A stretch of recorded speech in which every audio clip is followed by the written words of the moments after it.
अंजलि और मनोज दोनों राजू को खूब पढ़ाते लिखाते हैं और वो आर्मी में ट्रेनिंग के लिए जाता है और सिलेक्ट होकर एक दिन सच में एक फौजी बन ही जाता है और फिर 26 जनवरी को अपने कॉलोनी में झंडा फहराता है।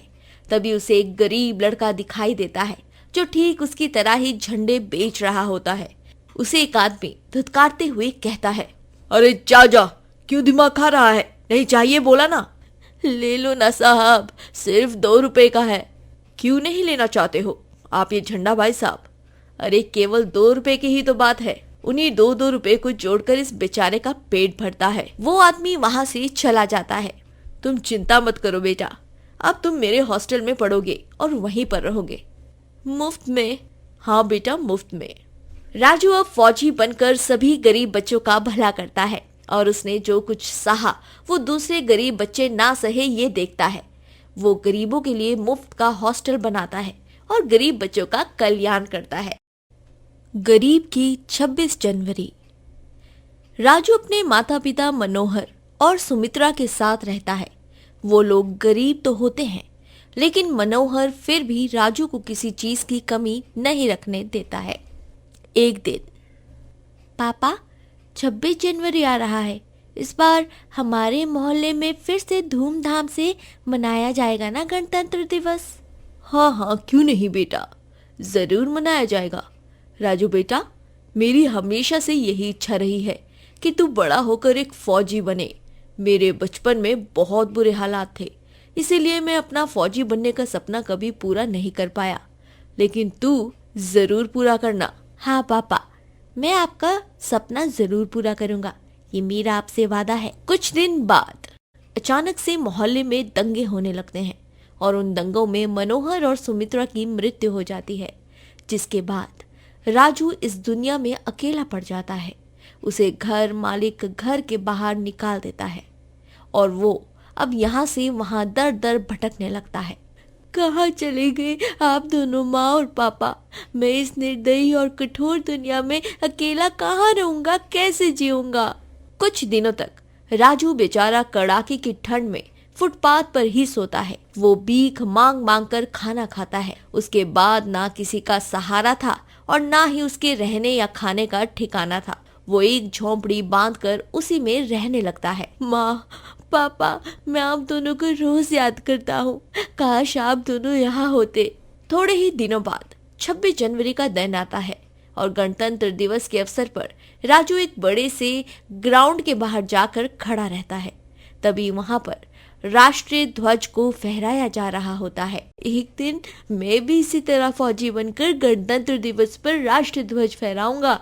जय हिंद। फिर उसके बाद उस समारोह में सभी सामूहिक रूप से खड़े होकर एक साथ राष्ट्रीय गान गाते हैं और उसके बाद सलामी देते हैं। वॉचमैन सभी को नाश्ता देने लगता है। तभी गरीब राजू उसके पास नाश्ता लेने जाता है। तभी, साहब मुझे भी समोसे और फ्रूटी दे दो ना, मुझे भी बहुत भूख लगी है।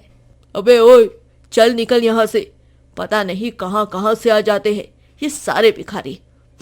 लेकिन साहब, वो वॉचमैन राजू को धक्के मारकर वहां गेट से बाहर कर देता है, जिसके बाद राजू को एक बूढ़े काका उठाते हैं और कहते हैं, धन्यवाद काका जी।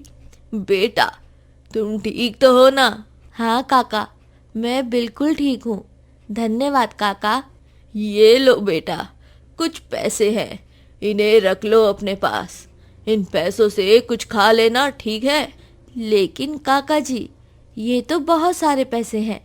तो क्या होता है, रख लो बेटा, जीते रहो।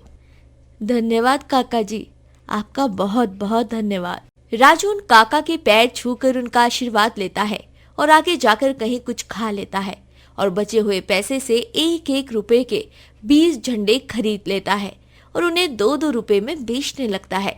झंडा ले लो, 2 रुपए में, 2 रुपए में। राजू हर किसी को झंडा बेचने जाता है, लेकिन केवल 2 से 3 लोग ही झंडे को खरीदते हैं। तभी राजू को दिखता है कि एक महिला रास्ता क्रॉस कर रही है और उसका एक्सीडेंट होने ही वाला है। वो फौरन बीच रास्ते में भागता है और उस औरत को बचा लेता है। आप ठीक तो है ना आंटी? हाँ बेटा, धन्यवाद। तुमने आज अगर मेरी जान नहीं बचाई होती तो ना जाने क्या हो जाता। कोई बात नहीं आंटी, अपना ख्याल रखिए, चलिए चलता हूँ। इतना कहकर राजू वहां से चला जाता है। उस महिला का नाम अंजलि होता है। अंजलि अपने पति मनोज को जाकर सब कुछ बताती है। क्या? ये तुम क्या कह रही हो अंजलि? हाँ मनोज, वो लड़का बहुत ही अच्छा था। उसकी आंखों में देखकर मुझे अपनापन महसूस हुआ।